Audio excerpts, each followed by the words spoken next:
한 번째 시간으로 하늘에서 뿌려진 씨앗이라는 제목으로 말씀을 전하겠습니다.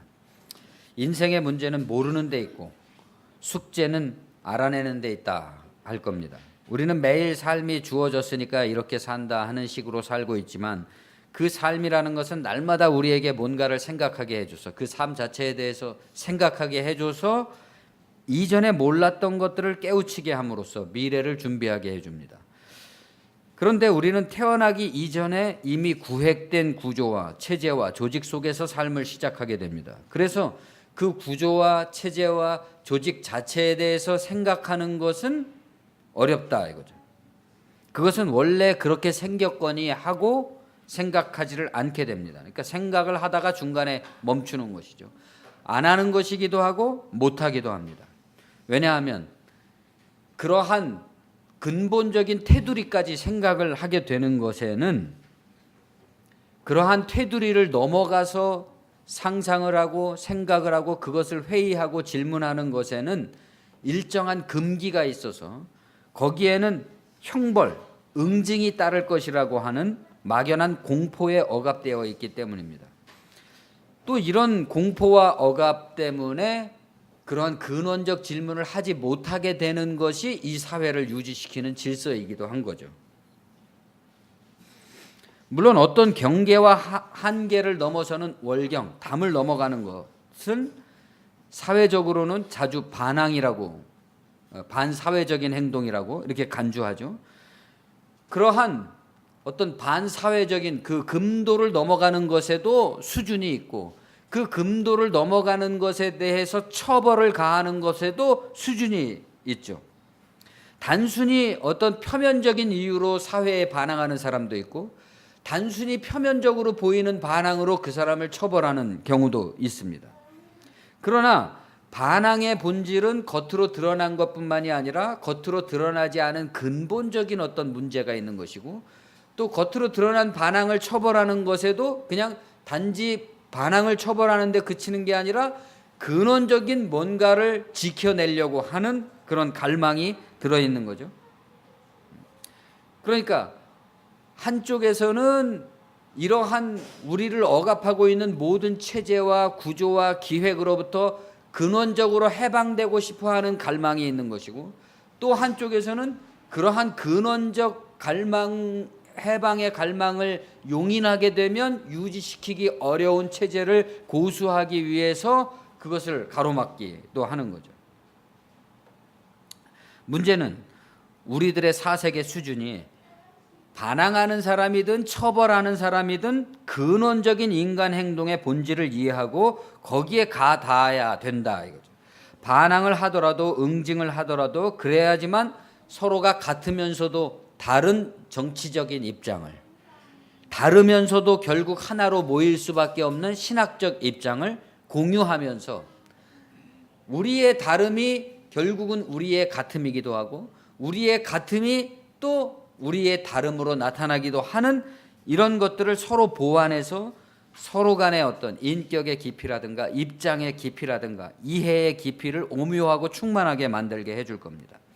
아무튼 인간 사회의 현 체제는 기본적으로 개인의 가장 근원적이고 근본적인 질문이나 회의에 대해서는 허용을 하지 않고 그것이 겉으로 표출되는 것을 기피하고 꺼리는 방식에 의해서 유지되고 있습니다.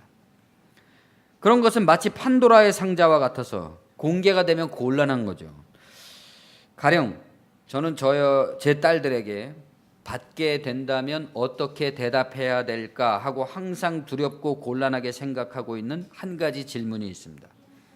아직까지 그 질문을 받아보지 못했기 때문에 다행이라고 여기면서도 어떻게 이렇게 중대한 질문을 하지 않는 것인지 의아스럽기도 한, 고백하자면 저 역시도 사실 그 질문을 제 부모님한테 해보지는 못했습니다. 우회적으로는 해봤죠. 그것은 아빠는 인간의 삶이란 죽음이 예정된 것이라는 사실을 알았을 텐데도 왜 날 낳았는가 하는 질문입니다. 그러나 질문을 하든 안 하든 모든 부모된 사람은 이 질문에 대해서 마땅히 대답을, 그것도 그 질문에 대한 적확한 대답을 가지고 있어야 된다고 생각이 됩니다. 그렇지 않다면 그것은 매우 무책임한 일이죠. 또 비록 부모가 그 질문에 대답을 못해 주었다고 할지라도 성숙한 인간이라면 스스로 그 질문에 대한 대답을 찾아내야만 됩니다. 왜냐하면 이 질문에 대한 적확한 대답을 구하지 못했다면 인간은 이대로 살 수도 없고 이대로는 죽을 수도 없는 그런 상태에 처하게 되는 것이기 때문입니다. 자신의 모든 존재적 모순과 부조리에 대한 해결로서 그것이 그 모순이 해결되는 게 유토피아잖아요. 천국이고 하나님 나라잖아요. 다른 게 하나님 나라가 아닙니다. 무슨 기적 같은 뭐 그런 게 오는 게 아니라 내가 안고 있는 모든 의문점이 이해가 되고 원만한 타결이 이루어지는 게 유토피아죠. 그것을 갖지 못한 인간, 그 유토피아에 들어가지 못한 인간. 그러니까 사람들이 고전이나 이런 데서 옛날 얘기에서 나오는 유토피아의 모습은 다 하나의 비유잖아요. 자기 인간이 안고 있는 모든 문제가 거기 가면 다 해결된 그 나라잖아요. 자기 안에 있는 모든 문제가 해결된 그 유토피아를 갖지 못한 사람, 그 안에 들어가지 못한 사람은 매우 비참하고 불행한 인간임에 틀림없습니다. 그는 마치 풀 수 없는 암호를 품고 천국의 문 앞에서 그것을 마치 거대한 절벽처럼 여기면서 살아가는 사람입니다. 물론 그런 사람을 위해서 가짜 낙원, 인공 낙원, 그런 것들, 사이비 천국 이런 것들을 팔고 있는 장사꾼, 사기꾼 뭐 그런 사람들이 항상 대기하고 있죠. 그러나 가짜와 진짜의 차이는 결국에 가서는 드러나게 됩니다. 가짜로는 버티질 못하죠. 만약에 가짜인데도 불구하고 자기가 그것을 도구로 해서 자기를 속이려고 들면 진짜 속고 말죠.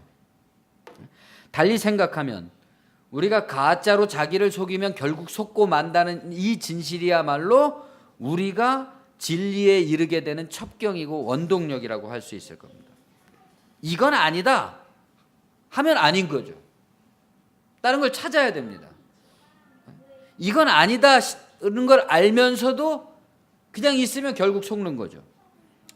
이게 하나님의 은혜의 배려라고 할 겁니다.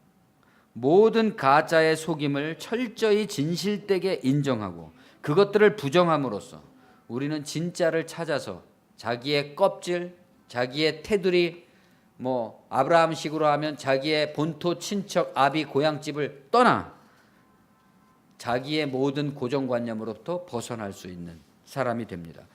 다른 누가 아니라 여러분 자신이 자기 존재를 걸고 진지하게 숙고해서 여러분의 진실에 직면하는 용기를 내지 못한다면 저의 설교도 무용한 시간 낭비가 될 겁니다. 오늘날 교회 예배당에 앉아서 해도 그만 안 해도 그만인 예배, 설교, 또 들어도 그만 안 들어도 그만인 그타령인 그런 예배와 설교를 마치 국민의례처럼 수행하고 있는 기독교인들에게 무엇을 기대할 수 있겠습니까?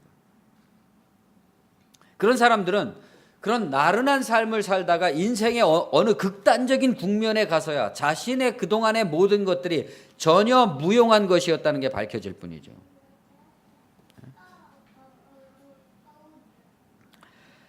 성경에 보면 예언자들은 전부 다 광야에서 옵니다. 왜 그렇죠? 인공낙원, 그러니까 우리가 기대어 살고 있는 이 세상 체제, 유무형의 세상 체제를 벗어나서 무인지경으로 나갈 때 인간은 자기 자신의 진실한 면목과 대면하게 됩니다. 그럴 때 광야는 죽음의 장소이지만 그 죽음을 통과해야지만 인공낙원, 세상이라고 성경이 부르는 것에 기대하지 않는 자기를 새롭게 발견하게 됩니다. 그게 새로운 생명이죠. 이 천지간의 나라는 존재는 모든 사연과 관계와 혈연과 소유가 에 의해서 지금 존재하고 있는데 그 모든 것들이 다 끊어진 다음에도 남아있는 최소한의 것, 그것이 그 광야에서는 오로지 그것과 내가 대면하게 되고 그것은 다시 말해서 그 모든 기초적인 가장 근원적인 생명을 우리에게 주신 하나님 나라, 하늘과만 다른 어떤 것이 아니라 그 하나님과만 내가 1대1의 관계를 맺게 되는 그런 곳이라고 할 수 있겠죠. 그 하나님은 어떤 분입니까? 이 세계의 이 세계를 운영하시고 운행하시는 로고스, 말씀이자 예지력이자 지성이죠. 예지력과 지성을 가지고 이 세계를 운행하고 있으나 한마디도 자기를 드러내는 말씀을 겉으로 하지 아니하는 그분과 내가 만나게 되는데, 그때의 만남이란 그의 예지와 그의 지성과 그의 경륜과 내가 만나게 됩니다.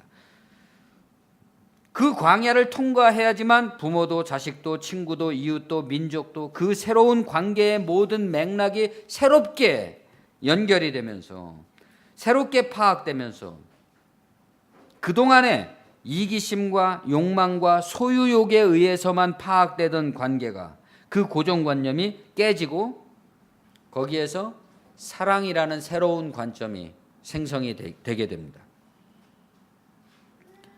이기심과 욕망과 소유욕에 의해서만 파악되던 그 관계 속에서는 항상 나에게 절망과 고립과 고독, 공포와 절망, 불만족을 가져다 주었지만, 그 고립과 단절의 관계라는 고정관념이 깨지게 되면 거기에서 사랑이라는 게 생겨나는 거죠.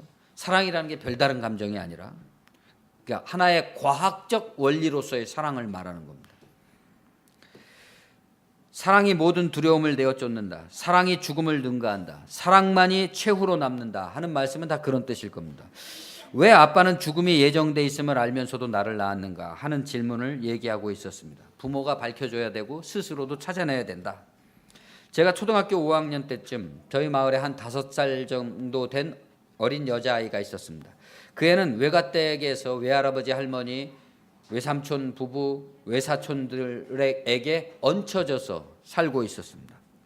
전에 그 애가 외갓집에 가끔 다니러 올 때는 그 친척들은 물론이고 마을 사람들도 그 애를 다 예쁘고 귀여워해주고 귀하게 대접해주던 그런 명랑하고 똑똑한 그런 여자애였습니다.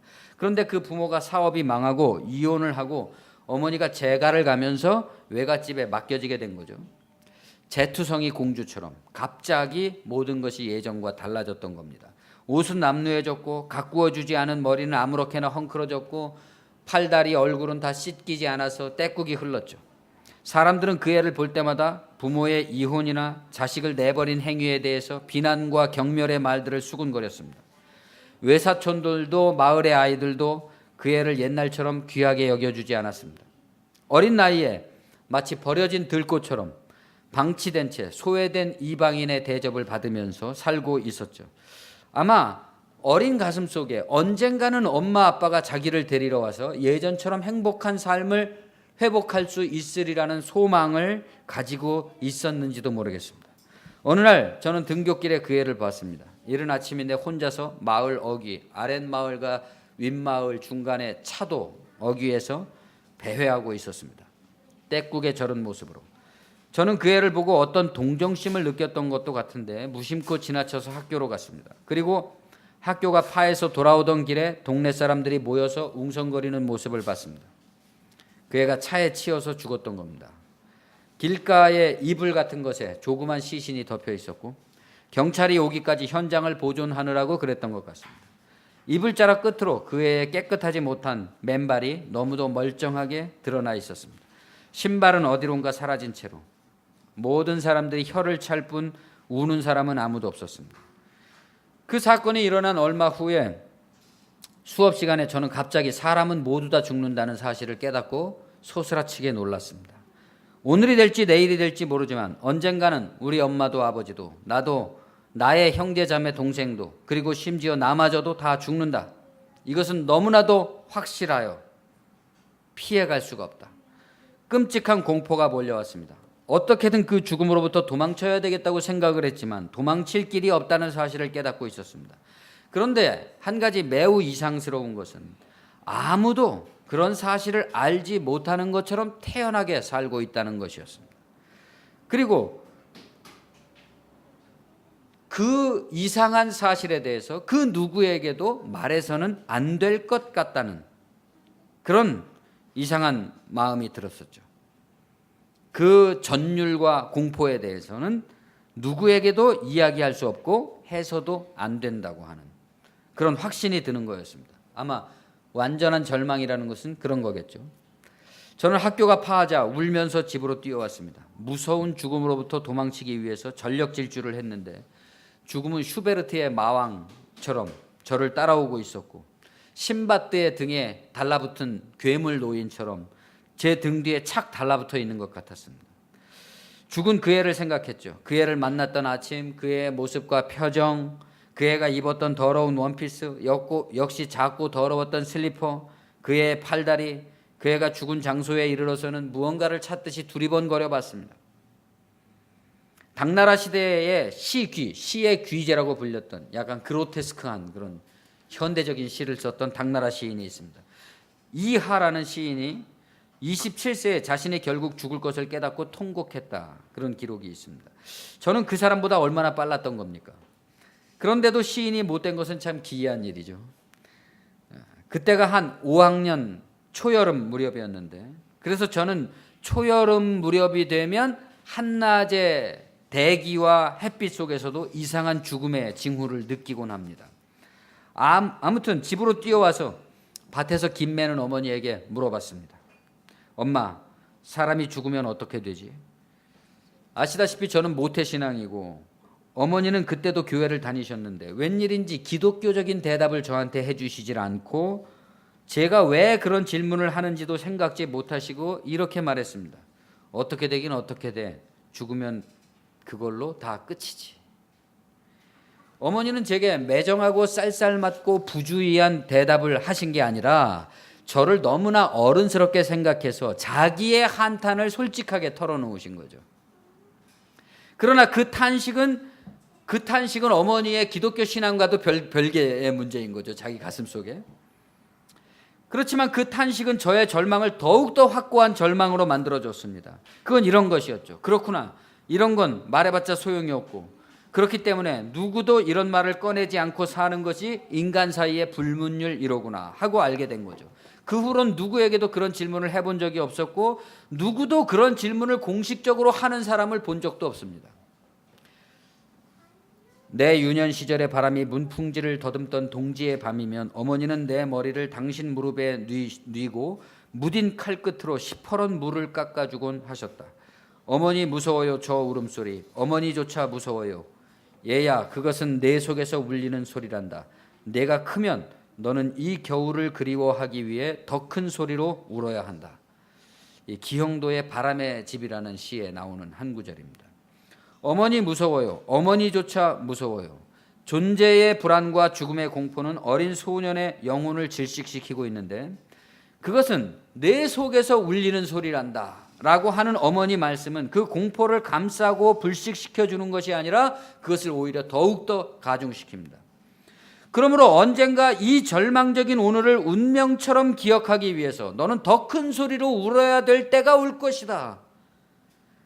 더 큰 소리로 오늘의 절망을 기억하기 위해서 먼 훗날에 내 운명은 이렇게 될 수밖에 없는 운명이었다는 것을 기억하기 위해서 그 어린 날을 기억해야 되는 그때는 더 큰 소리로 울게 될 것이다 라는 이 기영도라는 시인이 29살에 그 서울의 파고다 극장에서 갑자기 그 뇌졸중으로 죽었습니다. 그러니까 이런 시를 남긴 시인이 굉장히 뭐 예지력 같은 거죠. 자신의 운명을 미리 창조한 거죠. 그래서 나중에 이 시인을 추모하는 많은 시인들의 시 작품이 있었는데 나희덕이라는 시인이 그 말이 입새를 물들였다. 그런 시를 쓴 적이 있습니다. 어쨌든 그런 운명이 될 것을 자각한 사람에게 영원히 닫힌 빈방의 고립과 고독은 절대적인 그의 환경이 되는 것이고 인간의 정신은 그 고독과 고립의 첫 경험에 고착돼서 더 이상 자라지를 않는 거죠. 그래서 이 사람은 언제든지 그 어린 시절의 동지의 문풍지를 떨면서 지나가는 바람과 같은 공포스러운 분위기 또는 그런 인간의 고통스러운 환경, 자기가 자기를 부인하고 박차고 나가야지만 살 수 있을 것 같은 그런 순간에는 항상 가슴 속에 있는 이 절망하는 어린아이가 튀어나옵니다. 모든 것을 그 어린아이의 눈으로 보게 되는 거죠. 가장 진지한 것, 가장 기쁜 것, 가장 좋은 것, 가장 바람직한 것, 이런 모든 것에서는 이 어린애가 나오는 겁니다. 몸에 밴 어린 시절이라는 책에서 휴 미실다인이라는 심리학자는 이 속사람을 이너 차일드, 성인아이, 내재 자아라고 불렀습니다. 아무리 사람이 겉모습이 어른이 된다고 하더라도 이 세상과 자신의 운명에 대해서 딱 만나게 되는 첫 경험을 가진 자아가 있다는 거죠. 내재 자아가. 이렇게 최초로 자각한 자신의 영혼은 이 세계와 자신의 운명에 대해서 절망하는 어린 영혼이다. 그러니까 자기의 첫 경험이 어떤 경험이냐가 굉장히 중요한 거죠. 절망하는 어린 영혼입니다. 이 절망하는 어린 영혼이 그 절망을 품고 인생을 살아가게 될 때 어떤 삶의 선택이 그에게 주어지게 될까요? 물론 이 질문에 어폐가 있습니다. 어떤 삶의 선택이 주어질까? 어서 오십시오.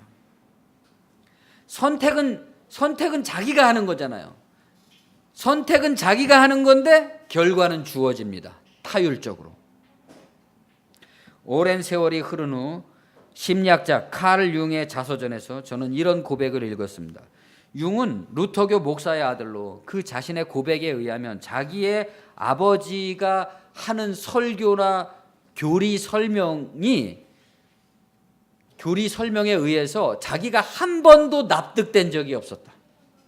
그런 목사님 아버지와 그런 몸이 건조하고 율법적인 남편과 사느라고 평생을, 어머니가 일찍 돌아가셨는데 평생을 침대에 누운 채로 일어나지 못하고 신경증을 앓으면서 항상 아팠던 어머니 사이에서 어린 시절을 보냈다는 겁니다. 어느 날 그는 하녀의 손을 잡고 산책을 나갔다가 목조 다리에 상판이 떨어져 나간 빈 구멍에 빠져서 하마터면 강물 속으로 추락할 뻔한 아찔한 사고를 겪었습니다. 하녀가 손을 확 끌어올려 갖고 사는 거죠. 그때가 5살 무렵이었는데 융은 자신의 이 경험을 자살 충동이라고 분석을 했습니다. 여러분, 생의 자살은 이렇다는 겁니다. 자기 자신에게 가하는 형벌, 자신의 운명에 대한 절망과 공포에 지치는 거죠. 삶이 무서워서 어머니 아버지가 불화하고 있는 그 가정 속에서 5살 난 소녀는 그 모든 것이 자신의 죄책이라고 생각합니다. 나 때문에 이런 일들이 다 벌어지고 있다고 생각하는 거죠. 그래서 그 죄책에 의해서, 희망 없는 죄책에 의해서 점점 지쳐가는 거죠. 삶이 무서워서 그 공포로 인해서 자살의 충동이 생겨난다는 것은 저도 겪어본 경험이 있습니다. 심각한 아이러니죠. 살고 싶은데 살 수가 없으므로 죽음으로써 죽음의 공포를 벗어난다. 제가 어디서 들으니까 옛날 유명했던 코미디언 서영춘 씨가 죽을 때 후배가 찾아왔는데 그렇게 농담을 했대요. 너는 죽지 못해서 사냐? 나는 살지 못해서 죽는다. 그랬답니다. 어쨌든 이런 게 무신론의 세계인 거죠. 무신론적 세계관 속에 드리워져 있는 공포와 전율입니다. 이게. 살지 못해서 죽는 거. 살고 싶은데 살지 못해서 죽는 거. 어린 시절 우리 동네의 그 어린 여자아이의 죽음에는 이런 그녀만의 영혼의 절망이, 그 공포와 전율이 들어있었을 겁니다. 역동하고 있었겠죠. 날마다. 주께서 그 아이를 불쌍하게 여겨주시기를 저는 지금까지도 그 기도를 합니다. 이 무신론적 세계관에서의 문제는 고독과 고립, 진정한 이 세계관의 문제는 고독과 고립의 문제다. 곧 생각으로부터 시작해서 생각으로 끝나버리는 끝없는 실제 세계로부터 도피와 단절입니다. 실제 세계가 무섭기 때문에 직면하지 아니하고 직면하지 않음으로써 실제 세계와 상관없는 끝없는 자기 나름의 세계를 구축하는 거죠. 그런데 그 자기 나름의 세계라는 것은 실제 세계로부터 떨어져 있기 때문에 단절되고 고립되어 있는 세계다. 그것은 모든 관계가 끊어진 것, 대답 없음. 그것을 꿈꿀수록 바로 그것을 꿈꾸었다는 이유 때문에 부모님이 데리러 오지 않을 거라는 확고한 절망이거나, 자기로 인해서 부모가 불행하다는 무죄한 어린이의 자책이거나, 나의 가장 고통스럽고 괴로운 질문은 아무도 해결해 줄 수 없고 아무도 대답해 줄 수 없고 아무도 들어주지 않는다, 들어줄 수 없다 라는 절망. 그렇기 때문에 여기서부터는 그렇기 때문에 누구에게도 나는 이해받을 수 없고 용납될 수 없기 때문에 나의 고통은 말해봤자 소용도 없고 말해서도 안 된다고 생각하는 절망이죠. 그래서 그 절망을 자신의 삶 속에서, 그게 예언이잖아요. 자신의 삶 속에서 그 예언을 언제나 확인하고 가는 거죠. 언제나 그럼 그렇지, 내가 그렇지. 그러면서 그 모든 죄책을 자기가 뒤집어 쓰면서, 혹은 그 무시무시한 공포와 죄책으로 벗어나기 위해서 뭘 찾습니까? 쾌락과 욕망과 탐욕을 찾습니다. 그것이 가짜 낙원이고 인공 낙원이죠. 그런가 하면 그러한 자기의 실제 세계로부터의 도피를 정당화시켜주는, 도덕적으로 정당화시켜주는 인공 낙원이 있죠. 그게 뭡니까? 종교죠. 신앙의 세계로 자기의 모든 것을 도피해버립니다. 도피냐 극복이냐, 실질이냐 생각이냐, 회피냐 직면이냐, 관념이냐 실제냐, 무신론적인 혼돈이냐 살아있는 하나님 나라의 안식이냐, 고립이냐 관계냐, 언어냐 실제냐, 인문학, 과학, 철학, 사상, 예술, 종교, 신학, 그 무엇이든지 실질적인 이 무신론적 절망에 대한 실질적 극복이냐, 아니면 공론과 공허에 그칠 뿐인 자기 기만적인 변명이냐, 여기에 달려있다 이겁니다. 자기가 그 문제에 대해서, 자기이기 때문에 갖고 있는 그 절망의 문제에 대해서 해답을 얻은 사람은 얻은 거고, 못 얻은 사람은 못 얻은 거죠. 딱 이거밖에 없는 거죠. 그런데도 불구하고 많은 변명들을 끊임없이 하면서 어렵게 만든다 이거죠. 만일에 이 사실을 모른다면 그 사람은 다시 더 수많은 모색과 탐색과 또 절망과 또 어떤 인공낙원에 대한 기획과 그것에 대한 지식과 그것에 대한 수많은 것들을 탐구하고 다닐 겁니다. 끊임없이. 그러나 이것을 알았다면 그 사람은 더 이상 말이나 변명이 필요 없이 그 대답을 이미 가졌고, 그 약속 안에 이미 들어갔고, 그 용서 안에 이미 머물고, 그 구원에 이르렀습니다. 그 말씀이, 그것이 뭡니까? 그 말씀이 태초부터 계신 로고스, 예지와 지성, 경륜. 내가 그 안에, 그가 내 안에 있으므로 나는 더 이상 자아의 고립에 갇혀서 고독하고 캄캄하고 닫힌 체계 속에 들어있는 질식해 있는 어린 영혼이 아니라 우주부를 초월해서 열려있는 하나님과 동격, 하나님의 분신, 하나님의 화신으로서, 그런 존재로서 존재하게 됨으로써 내가 가진 모든 이성의 능력은 신의 신적 창조 능력인 것이죠. 그렇기 때문에 내가 가진 나의 신적 능력으로 나를 창조해 나갑니다. 나의 세상을 창조해 나갑니다. 우주적 영혼에 참여하게 됐습니다. 우리가 언어를 잘 사용해야 됩니다. 도피와 극복은 같은 것이 아니죠. 여러분의 종교는 도피입니까? 극복입니까? 어떤 사람들은 도피를 극복으로 알고 믿으면서, 이단에 빠진 사람들, 이런 사람들 삶을 다 팽개치고 거기에 올인하면서 그 도피를 극복이라고 생각하잖아요. 구원이라고. 그러면서 진정한 구원으로 나가는 극복의 길에 대한 모색을 다 스스로 차단해 버리는 거죠. 다. 어린아이가 자기에게 익숙한 절망의 패턴, 그 속이고 위로해주는 기만적인 거짓말, 감언 이설들을 더 좋아하듯이. 왜 그렇습니까? 자기 자신과 직접 직면하는 게 무섭기 때문에 직접 직면하지 않게 해주고 살짝이 감싸주는 걸 좋아하죠. 그러한 역기능에 고착돼 있는 것. 사기꾼에게 속으려면 자기 안에 사기가 많은 거잖아요. 그만큼. 예수님은 자신의 하나님 나라가 도무지 사람들에게 전파되지도 못하고 이해되지도 못하고 있는지를 이 비유를 통해서 설명을 하고 계십니다. 하늘나라, 하나님 나라, 천국은 지상에서 어떤 원리로 이루어지는 것이냐? 농부가 밭에 씨를 뿌리는 것과 같다. 이 비유죠. 네, 수고하십시오. 비유입니다. 이해라는 것은, 우리가 뭔가를 이해했다는 것은 그걸 그냥 통째로 알았다는 얘기지. 통째로 알았다는 얘기죠. 그거에 대해서 설명이 필요가 없는 겁니다. 설명할 수 있는 게 아닙니다. 내가 안 것을 그냥 안게 된 거지.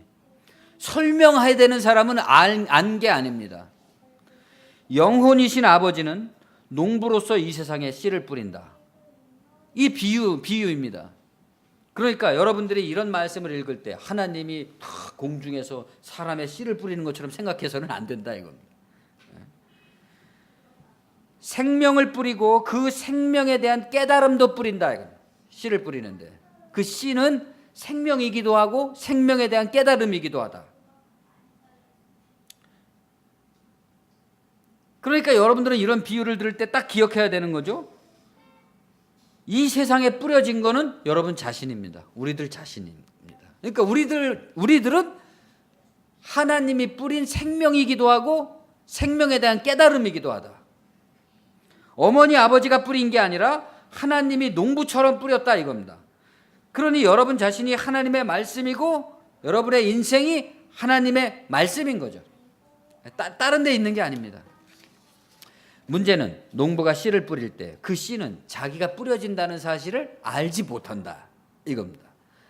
왜냐하면 농부에게는 구획된 밭의 경계가 있는 거지만, 우리가 통상적인 농부들은 다 밭의 경계가 있는 거지만 하나님이라는 농부에게는 경계가 없어요. 밭이, 이 지상 전체가 그의 밭입니다. 이건 무슨 말입니까? 어떤 특정한 씨가 떨어질 곳을 주목하면서 뿌리는 게 아니다 이겁니다. 그냥 뿌리는 거지. 이 말은 인간은 어떤 환경, 어떤 상태, 어떤 곳에서든지 태어나 살아간다. 이게 그 말입니다. 비유하자면 그렇게 인생이라는 게 사람들이 각지에서 그냥 자연 발생적으로 태어나는 것처럼 태어나게 되니까 어떤 씨는 길가에 떨어진 즉시 새가 그것을 쪼아먹게 된다. 다른 씨는 돌 사이에서 떨어진다. 뿌리가 내릴 흙이 없기 때문에 싹이 트더라도 곧 시들어 버린다. 다른 씨는 쑥덤불처럼 왕성한 그 덤불에 싹이 나서 싹이 조금 자라지만 그 나다리에 숨을 질식시켜 버린다. 조금은 자라겠지만 그 소임을 끝내 다 못한다. 그러나 또 다른 씨는 좋은 땅에 떨어져 싹이 나고 잎이 나고 꽃이 피고 이삭을 맺어 결실하는데 100배, 60배, 30배가 된다. 이와 같이 하나님도 이 세상에 영혼, 생명을 뿌렸습니다. 보이는 것은 씨의 겉모습, 알갱이, 곧 육체이지만, 어린아이의 아기의 육체이지만 그 육체가 곧 하나님 말씀이고 영혼이고 하늘의 씨앗인 거죠. 하늘로부터 지상에 뿌려진 씨앗입니다. 어떤 사람에게는 이 영혼이 뿌려지자마자 없어진다. 마치 죽기 위해 태어난 육체 같은 거죠. 어떤 사람 안에서는 조금 자라다가 시들시들해진다. 이생의 풍파, 환경이 그를 먹어버립니다. 그러나 어떤 사람들 안에서는 30배, 60배, 100배 결실을 냅니다. 다만 씨 한 톨과 같은 하나의 육체일 뿐인 그 사람, 그 육체가 하늘의 하나님의 영혼을 품은 하늘의 미랄인 것을 자기가 자각해 갈 때 그를 통해서, 그의 자각을 통해서 그 자신에게 우주가 그에게 소유가 돼버립니다. 하늘이 그에게 들어오는 거죠. 하나님이 그에게 들어옵니다. 그렇게 해서 그 사람은 우주와 일체가 되고 하나님의 예지력의 분신이 되고 하나님의 지성의 화신이 된다. 그 자신이. 하나님의 아들이라는 표현이 그 말이죠. 그런 하나님의 나라이기 때문에, 그렇게 구성되는 하나님의 나라이기 때문에 하나님 나라는 종교인들이 종교를 유지하기 위해서 떠들어대는 것과 같은 외형적 형태와는 아무런 상관이 없다. 이게 중요한 거죠. 그러니까 예수님 당시에 현재 예루살렘 성전을 중심으로 벌어지고 있는 종교의 형태, 신앙의 관념은 이 예수가 말씀하고 있는 씨 뿌리는 자의 비유에 나오는 것과는 아무런 상관이 없는 짓들입니다. 그것은. 그렇기 때문에 이 사실을 깨달은 사도 바울은 이 복음은 유대인만에 국한되는 것이 아니다라는 것을 간파해버린 거죠. 그래서 자기는 이방인을 위해서 가겠다라고 한 거죠.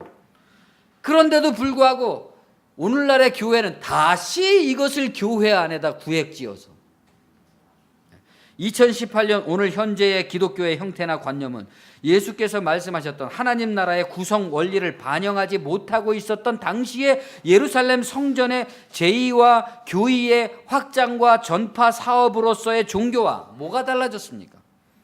우리가 정신을 차려야 되는 이유죠. 하나님은 오로지 영혼을 뿌릴 뿐입니다. 그 뿌려진 씨가 열매를 맺을지 안 맺을지는 아무도 모릅니다. 농부는 씨를 뿌릴 뿐이지 싹은 저절로 나기 때문이죠. 자라는 건 농부가 자고 깨는 동안에 저절로 일어나는 사건입니다. 이게 신비이고 비밀이죠. 제가 이제 농사를 지어보잖아요. 씨를 심을 때 저는 씨를 못 심습니다. 용기가 없어서. 왜냐하면 내가 심으면 이게 날지 안 날지를 확신을 못해요. 근데 저희 어머니는 그냥 용감하게 씨를 뿌립니다. 그런 거죠. 참된 농부는 씨가 날지 안 날지에 대해서 걱정하지 않습니다. 나고 안 나는 건 신비이고 비밀이죠. 하나님의 은혜로 구원받느냐 행실로 구원받느냐 도무지 이런 지겨운 논쟁을 그만해야 됩니다. 여러분 자신이 씨라는 걸 알았고 그 자라고 열매 맺는다는 것이 저절로 된다는 것을 알았으면 여러분은 스스로 자기의 길을 찾게 될 겁니다. 저절로 되는 것이다. 내가 그 길을 알았다면 여러분이 자각함으로써 스스로 자기의 길을 찾아가는 것, 그게 저절로 자라가는 거죠. 네. 농부가, 목사님이, 누가, 멘토가 가르쳐줘야 되는 게 아닙니다. 이제 스승이 없다 그랬어요, 요한은. 그러므로 하늘의 하나님의 왕국은 그 영혼의 자각을 통해서 그 영혼을 보유하고 있는 사람들 안에 있는 것이다. 하나님은 사람을 억지로 일시키지 않습니다. 인격을 초월하는 법이 없어요. 그것은 씨 뿌리는 사람이 땅에 씨를 뿌릴 때 씨가 날지 안 날지를 고민하지 않는 것과 같습니다. 하나님이 도와주신다고요? 하나님이 다 하셨다고요? 맞습니다. 맞고요. 하나님은 씨를 뿌릴 뿐이지 마술을 부리지는 않습니다.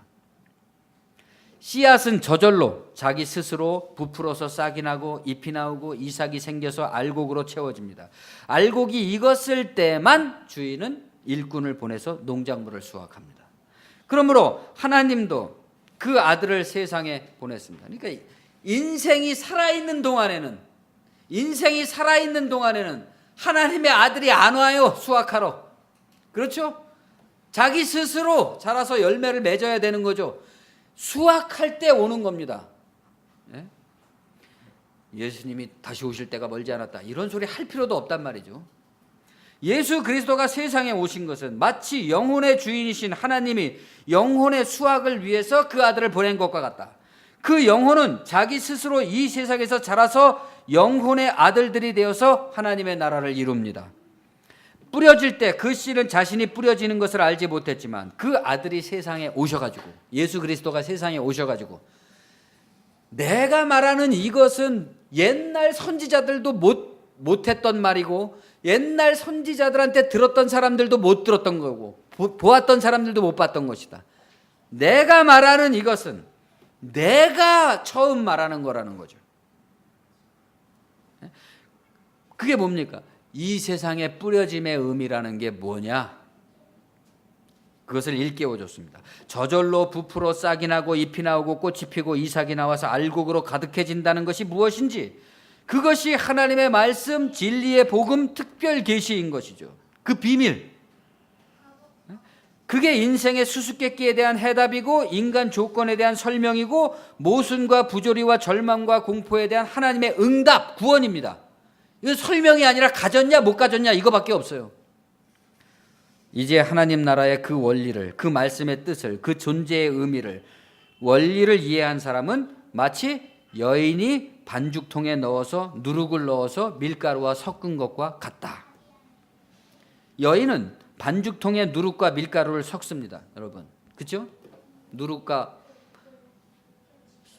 반죽을 하잖아요. 그런 다음에 어떻게 합니까? 계속 휘젓나요? 그대로 놔두죠. 그대로 놔둬야지만 그것은 저절로 발효가 돼서 부풀어 오릅니다. 그 말씀을 하시는 겁니다. 사람들이 사는 동안 하나님은 그들의 생활을 간섭하지 않습니다. 이게 안식일의 방식이죠. 오로지 그는 세상에 영혼, 생명과 깨우침을 주셨을 뿐입니다. 씨를 뿌리는 것뿐입니다. 영혼은 사람 안에 예지력과 지성과 경륜의 빛으로 살아 있습니다. 자기가 자기 안에서 그걸 발견하느냐 못 발견하느냐 그것뿐이죠. 자기를 다만 육체의 자아로 발견하면 얻는 것은 공포와 절망, 죽음뿐일 것이고, 자기를 신적 영혼으로 발견하면 영원한 생명, 빛 이런 것을 향해서 나아간다. 영혼으로 사는 사람들이 참된 교회이고 하나님 나라입니다. 그러니까 그것은 여기 있다 저기 있다, 이 교회를 봐라, 저 위대하신 분을 보라, 그런 거 아무 상관없다. 너의 가슴 속에 있느냐 없느냐 그거밖에 문제될 게 없다는 거죠. 영혼에는 죽음도 없고 악도 없습니다. 그렇죠? 자아에는 오직 죽음이 있을 뿐이죠. 그러나 이 영혼에는 그런 악도 없고 죽음도 없습니다. 죽음과 악은 영혼이 없는 육체에는 있지만 영혼에는 없습니다. 하나님 나라는 이와 같이 그 존재의 비밀을, 그 원리를, 그 뜻을 이해한 사람에게 온다. 아무 말 없이 침묵 속에, 그러나 분명하게 옵니다. 농부는 밭에 좋은 씨를 뿌렸습니다. 그 농부는 영혼이시고 아버지시죠. 그 아버지는 하늘에 계시고 그것은 우리의 보이는 존재에 보이지 않는 근거이자 바탕이자 거처입니다. 여러분은 천문학적인 지식에 의해서 우주에도 끝이 있다는 걸 알고 있죠. 그렇죠? 그럼 우주의 끝 다음엔 뭐가 있을까요? 이게 초월이고 하나님 나라잖아요. 영계잖아요. 그 모든 보이고 보이지 않는 세계를 하나님의 나라는 다 포괄하고 있는 거잖아요. 그 하나님은 농부이시고 영혼이시고 아버지입니다. 근데 다 이게 비유예요. 그러니까 하나님을 농부라 그러니까 그냥 농부처럼 생각해도 안 되고, 하나님을 아버지라 그러니까 그냥 자기 아버지처럼 생각해도 안 되고, 그런 거죠. 밭은 세상입니다. 좋은 씨는 하나님의 아들들을 말하는 거죠. 아, 나는 좋은 씨가 됐구나. 농부는 누워서 잠을 잡니다. 이게 안식일이죠. 씨를 다 뿌렸으니까 잠을 잡니다. 창조를 맞춰서 씨를 다 뿌렸으니 쉬는 겁니다. 농부는 씨를 뿌렸지만 싹이 나서 자라는 것은 상관하지 않습니다. 이와 같이 하나님은 인생을 뿌렸지만 인생은 저절로 자라나서 열매를 맺어야 됩니다. 그런데 농부가 자는 동안 원수가 와서 밭에 가라지를 뿌렸습니다. 가라지는 미혹이고 미혹의 아들이죠. 자신이 신적 영혼을 지닌 신의 화신이고 신의 분신이고 하나님의 아들이고 하나님적 삶을 살아야 된다는 것을 망각하게 만드는 모든 미혹, 이게 가라지죠. 영혼으로서의 자각을 회박하고 혼돈을 일으키고 걸림돌이 되고 스캔들을 일으키니까 가라지라고 부르는 겁니다. 이것도 비유죠. 일꾼들이 농부에게 와서 말했습니다. 당신이 나쁜 씨를 뿌릴 리가 있습니까? 그런데 어떻게 해서 당신의 밀밭에는 독보리 싹들이 돋아났습니다. 그래서 사람들이 그러잖아요. 하나님이 계신데 어떻게 저런 인간들이 있을 수가 있느냐. 독보리 싹이 납니다. 심지도 않았어도. 우리를 보내주십시오. 우리가 그것들을 다 뽑아내겠습니다. 농부가 말했습니다. 여러분들은 그렇게 해서는 안 됩니다. 독보리를 뽑을 때 여러분은 밀까지 뽑을 것이기 때문입니다. 함께 자라게 내버려 두시오. 이것도 다 비유죠. 네? 이것도 비유죠. 이 세상에는 이런 하나님의 영혼을 자각한 사람들과 그 지향과 그 세계관과 이런 것들이 존재하는 반면에 그렇지 않고 그것을 끝까지 회방하고 싫어하고 미워하고 반대하고 그냥 그런 사람들도 존재합니다. 그럼 우리가 그런 사람들, 저런 놈들은 다 사탄, 마귀, 나쁜 놈들, 그래서 다 없애버리고 투쟁하고 싸워야 되느냐? 아니라는 거죠. 하나님의 경륜이 이와 같이 참여하고 간섭하고 억지로 개입하지 않는다는 걸 말씀하는 겁니다.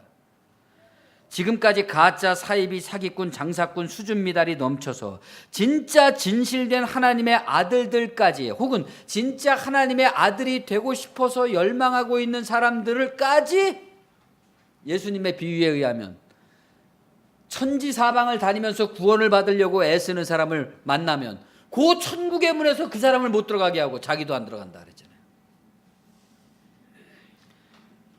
이러한 현실을 비판하는 말씀이죠. 수학기가 올 것입니다. 그렇겠죠? 모든 인생의 나날의 행위와 선택은 결산의 날이 도달합니다. 그때 나는 베어드리는 사람에게 가라지는 빼내어 그것을 불태우라고 말할 것입니다. 나는 밀만을 창고에 드릴 것입니다. 수확기는 결산할 때 사람들의 생명이 끝날 때입니다. 수확하는 사람들은 하늘의 천사들입니다. 가라지는 태워질 것입니다. 저는 사라진다는 말로 이해가 됩니다. 그러니까 예수님의 말씀에 의하면 사라진다는 말로 이해가 된다. 가라지는 불태운다 그랬으니까. 뭐 우리가 죽어서 다음 세계를 만나게 될 때, 그때 무슨 심판을 받아갖고, 그때도 우리 이런 모습으로 있는데 너를 지옥불에 던져주마 그래갖고 던져가지고 불에 태운다, 이런 말이 아니겠죠.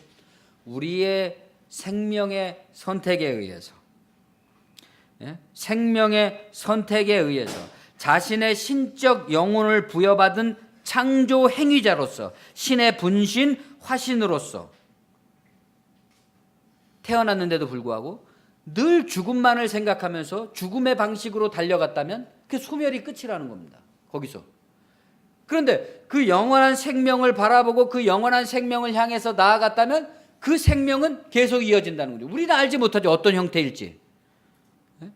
우리는 불교 신자들처럼 어떤 윤회의 생사에 의해서 사람이 개로도 태어날 수 있고 뭐 지렁이로도 태어날 수도 있고 이렇게 생각하진 않지만, 이 신약 성경의 복음서에도 보면 예수님께서 복음을 전파하실 때 사람들이 뭐라 그랬습니까? 그 사람이 누구냐?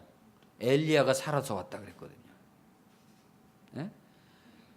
우리는 윤회나 이런 것을 믿지 않는 세계관, 기독교라고 생각하고 있지만 복음서에도 사람들이 예수를 누구라고 하느냐? 예레미야라고도 하고 엘리야라고도 하고 그렇게 말했다는 거예요. 다시 살아 돌아왔다고. 예수가 복음을 전파하셔서 많은 기적들을 행하실 때 헤롯 왕도 그런 말을 했죠. 내가 죽인 요한이 살아났도다, 이렇게 말했잖아요. 그렇다는 게 아니라 그런 어떤 관념들을 그 사람들도 가지고 있었다는 것이죠. 어찌됐든 우리는 그 수학기에 결산할 때의 심판 때가 어떤 모습인지 모르지만 그런 결과들이 주어진다 이거죠. 일생의 삶을 통해서. 그러니까 뭐 오직 믿음만으로 구원받고 어쩌고저쩌고 그런 건 다 잊어버리시라. 이제는 그런 건 어린아이들 같은 사람들이 계속하는 말이죠. 그러나 밀은 깨끗하게 해서 모아질 것입니다. 늘 생명을 바라고 생명을 지향하고 생명을 창조해온 사람에겐 계속해서 생명의 이어짐이 있을 거라는 말씀이죠. 이렇게 지상의 생명이 끝날 때 시간 안에 속했던 모든 것은 다 사라지고 모든 미혹, 욕망, 폭력, 저주 같은 죽음들은 그 죽음을 추구했던 것으로 인해서 죽음의 소멸을 맞게 될 것이고 영혼 안에 참 생명만이 남아서 간수될 것이다. 왜냐하면 아버지인 영혼에게는 악이 있을 수 없기 때문이다. 그래서 바울도 그랬잖아요.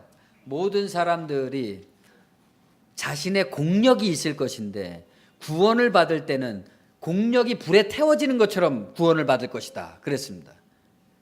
그래서 구원은 받지만 불 가운데서 얻은 것처럼 받을 거다, 그런 말씀을 했거든요. 그러니까 우리가 하나님을 믿어서 어떤 신적 영혼을 가지고 이 세상을 산다고 할지라도 수많은 인생의 풍파를 겪고 그러면서 수많은 때도 묻고 오염도 되고 부패하기도 하고 그런 것들을 갖고 있을 거 아닙니까? 우리가 천국에 들어갈 때는 그런 것들은 다 죽음이기 때문에 우리 자신의 존재로부터 소멸될 것이겠죠. 그것을 아마 그렇게 표현한 거겠죠. 구원을 받되 불 가운데서 얻은 것처럼 받을 것이다. 영혼은 자기에게 자기가 필요한 것만을 보존한다는 겁니다. 영혼에 관한 것이 아닌 것은 영혼이 그것을 없게 해버린다. 언젠가는. 하나님 나라는 그물과 같습니다. 그물을 바다에 쳐서 물고기를 잡죠. 온갖 물고기를 다 잡습니다. 그 그물이 끌어올려졌을 때 쓸모없는 것은 바다에 버려진다. 수명이 다할 때 세상도 그렇게 될 것이다라는 거죠. 하늘의 천사들은 선한 사람들을 골라서 데려가고 악한 사람들은 버릴 것입니다. 이렇게 또 다 비유인 것이죠.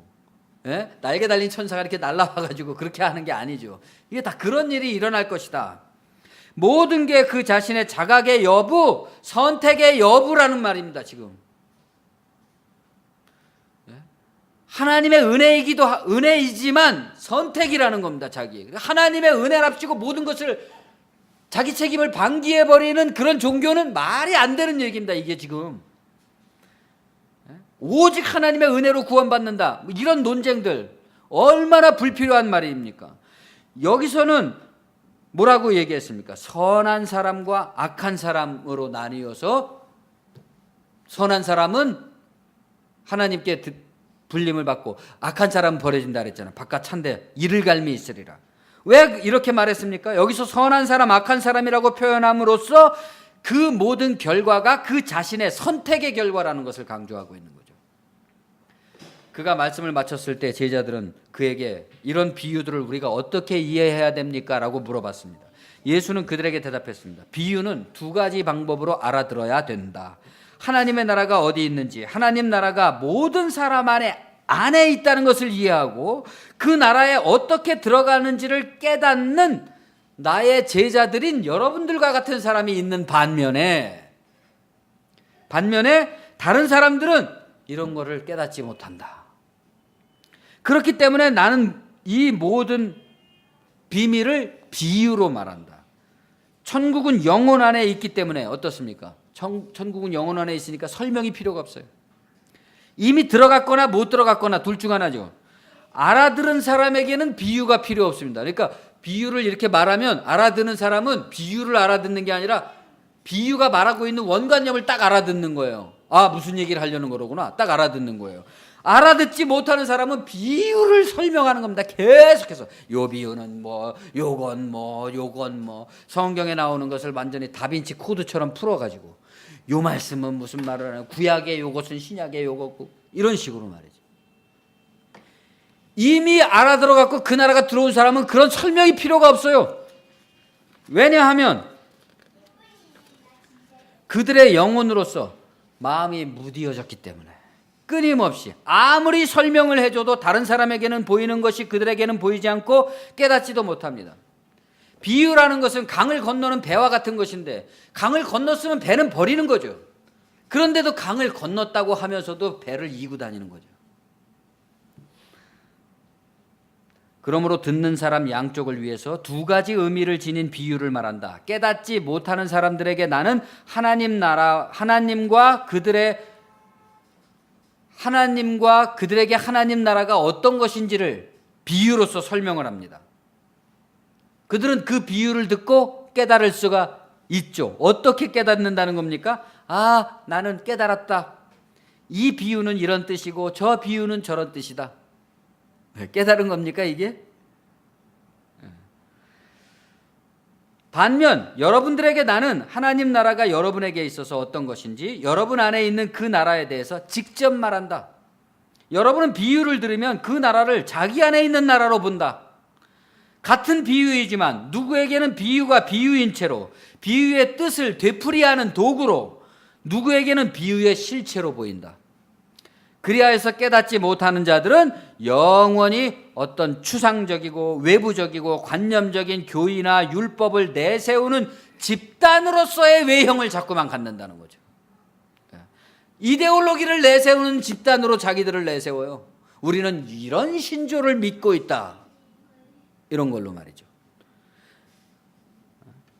하나님 나라를 교회, 종교, 사원, 절, 조직, 사업 이런 것들로 생각하는 거죠.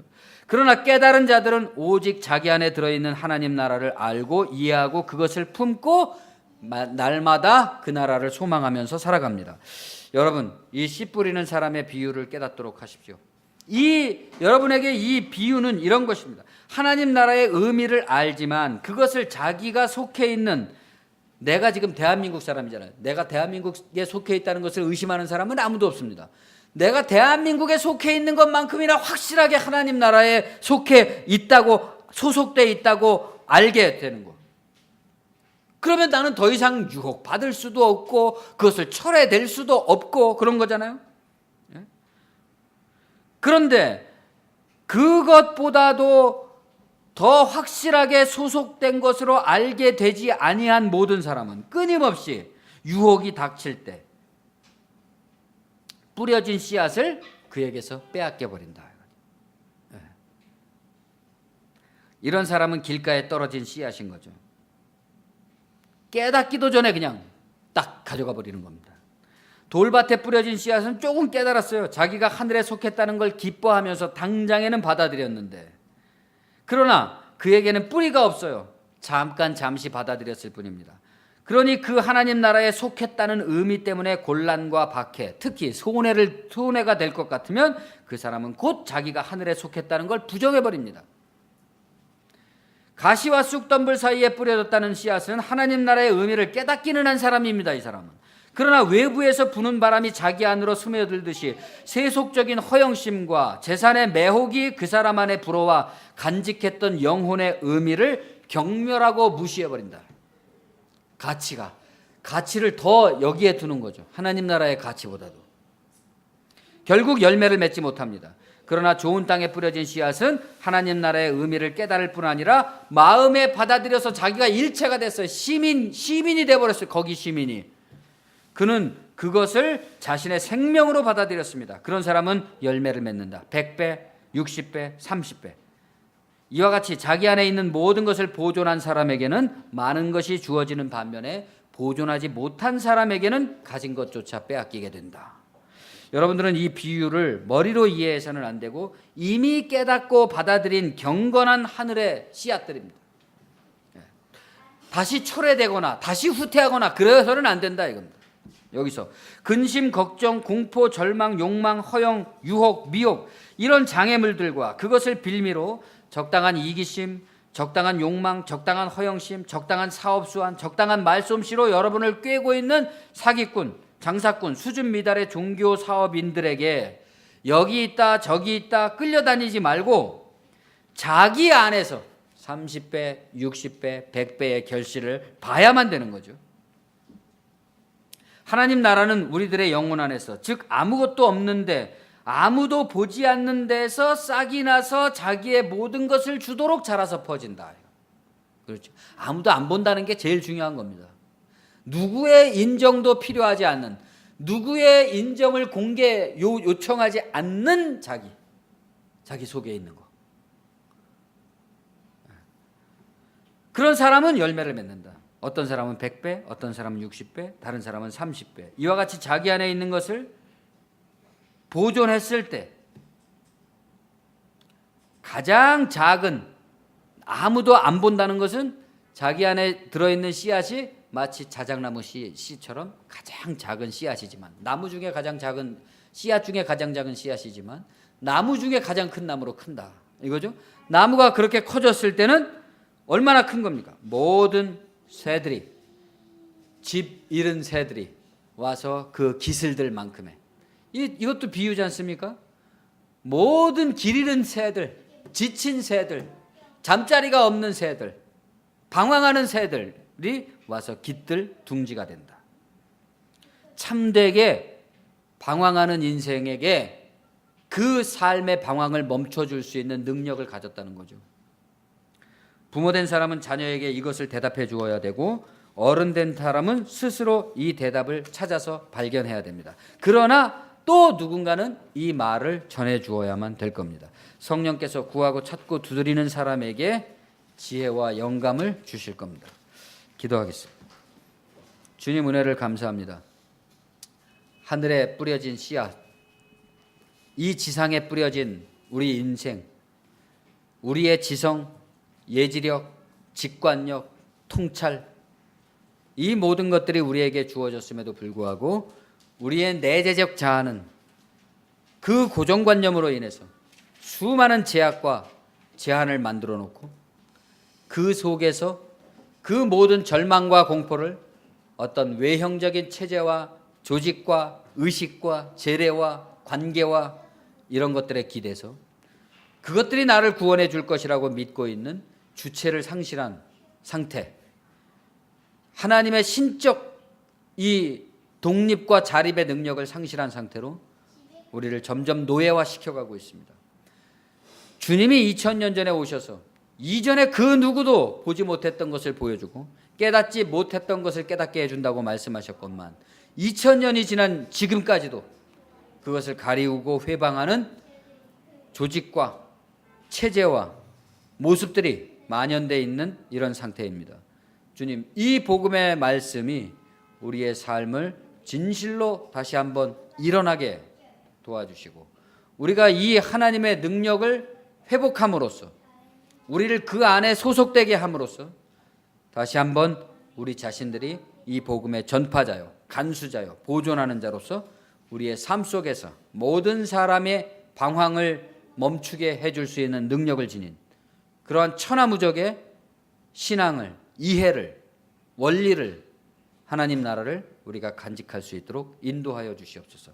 그 무한한 창조력으로 말미암아서 젊은이에게는 미래의 비전과 꿈을, 또 나이가 먹은 우리에게는 소망과 영혼의 튼튼한 닻을 내릴 수 있는 삶의 장막과 지평이 넓어지는 그런 우리가 될 수 있도록 인도하여 주시옵소서. 예수님의 이름으로 감사하며 기도합니다.